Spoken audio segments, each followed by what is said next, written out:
Computer. The computer is great invention of modern technology. The computer has a keyboard, a mouse, a monitor, and a CPU.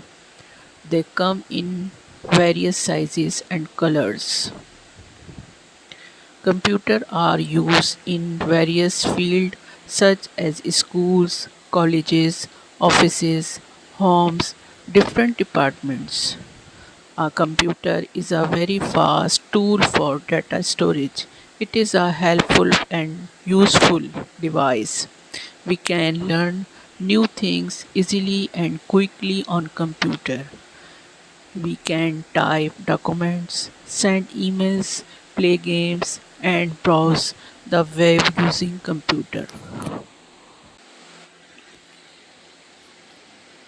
Many tasks like calculation and printing can be done on a computer.